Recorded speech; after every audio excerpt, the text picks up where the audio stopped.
17টি বছর পর্যন্ত ইসলামী আন্দোলনের কর্মীদের উপরে স্টিম রোলার চালানো হয়েছে, জুলুম করা হয়েছে। আর রব্বুল আলামিন বলছেন, যে দেশের মধ্যে যারা নির্যাতিত হয়েছে, যাদেরকে ফাঁসির কাস্টে নিয়ে যাওয়া হয়েছে, যাদের বাক স্বাধীনতা হরণ করা হয়েছে, তারা যে মুহাম্মদ সাল্লাল্লাহু আলাইহি সাল্লামের উত্তরসূরি, মুহাম্মদ সাল্লাল্লাহু আলাইহি সাল্লামের দ্বীনের দাওয়াত দিতেন, তাদেরকে তারা হত্যা করেছে। অবশ্যই তাদেরকে এই দেশের আমি হুকুমত দান করব। সুবহানাল্লাহ। এই কথা কার? আল্লাহ। ওয়া নাজআলাহুমুল ওয়ারিসিন। আর আমি রব্বুল আলামিন 2 নম্বরে চাচ্ছি এই ভূমির উত্তরাধিকারী বানিয়ে দিতে। সুবহানাল্লাহ।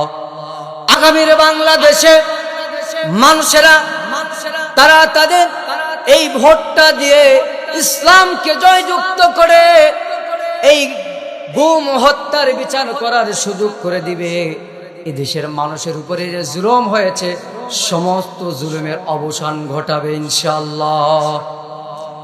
আল্লাহ রাব্বুল আলামিন আরেক জায়গায় বলছেন, ইন্নাল্লাহা ইয়া'মুরুকুম আন তু'আদ্দুল আমানাতি ইলা আহলিহা ওয়া ইযা হাকামতুম বাইনান নাসি আন তাহকুমু বিল আদল। রব্বুল আলামিন বলছেন, অবশ্যই আমি রব্বুল আলামিন সকল মুসলমানদেরকে আদেশ করেছি যে তোমরা হকদারকে পৌঁছিয়ে দিবে। এই যে নির্বাচন, বেলের যুদ্ধ, আমরা যে সিল মারি, এটা একটা ইবাদত।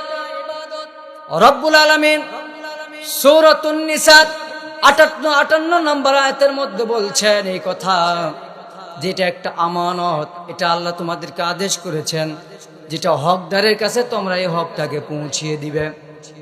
হকদারকে যে ব্যক্তি মাস্তানি করে, যে ব্যক্তি জুলুম করে, যে ব্যক্তি টেন্ডারবাজি করে, যে ব্যক্তি চাঁদাবাজি করে, তারা কি হকদার? হকদার হচ্ছে যে ব্যক্তি সৎ, যোগ্য, আল্লাহ ভীরু, আল্লাহকে ভয় করে, আল্লাহর দিন প্রতিষ্ঠিত করতে চায়, সে ব্যক্তি সৎ। এই সৎ ব্যক্তিকে এই ভোটটা আমাদেরকে দিতে হবে, ঠিক কিনা? এই জনমত সারা বাংলাদেশে টেকনাফ থেকে তিতুলিয়া আওয়াজ উঠেছে, কোরআন বিজয়ী হবে ইনশাআল্লাহ। বেটা যা এ পর্যন্ত দেখেছেন প্রিয় ভাইরা আমার, কিন্তু এবছর কোরআন বিজয়ী হবেই।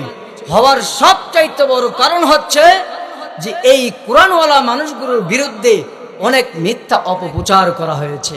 আর এই অপপ্রচারটাও যে একটা ভালো প্রচার, এটা তারা বুঝতে পারে নাই।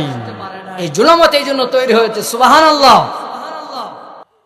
মুহাম্মদ সাল্লাল্লাহু আলাইহি সাল্লামের দাওয়াতকে ঠেকানোর জন্য কাফেরদের 2 নম্বর কর্মসূচি হচ্ছে, কাফেররা নাচ গানের কনসার্ট করত। কিসের? নাচ গানের কনসার্ট করা। মুহাম্মদ সাল্লাল্লাহু আলাইহি সাল্লামের দাওয়াতকে ঠেকানোর জন্য যেমনই ভাবে নাচ গানের কনসার্ট তৈরি করা হয়েছিল, আজকের এই সময়ও যুব সমাজকে ধ্বংস করার জন্য, যুবকদেরকে ইসলাম থেকে দূরে সরে নিয়ে যাওয়ার জন্য এক শ্রেণীর মানুষেরা নাচ গানের, মদের আড্ডা, নারীর নেশা দেখিয়ে যুবকদেরকে দূরে সরে নিয়ে যাচ্ছে। ও আমার যুবক ভাইয়েরা, তোমাদেরকে বলতে চাই, তোমরা তাদের পিছে গিয়ে কি পাও? তোমরা তাদের পাশে গিয়ে এমন কিছুই পাও না।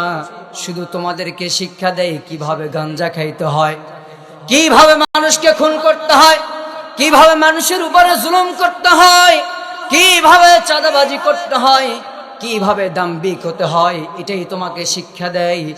কিন্তু যদি তুমি কোরআনের কাছে চলে আসো, কোরআনওয়ালাদের কাছে চলে আসো, তোমাকে উত্তম আদর্শ মানুষ তৈরি করবে। তোমাকে বলবে, বাবা গাঞ্জা খাওয়া হারাম, গাঞ্জা খাওয়া যাবে না, তুমি তোমার রবের ইবাদত করবে, তুমি হালাল খাবারগুলোকে ভক্ষণ করবে। এই শিক্ষা যুব সমাজকে দিবে, ঠিক কিনা?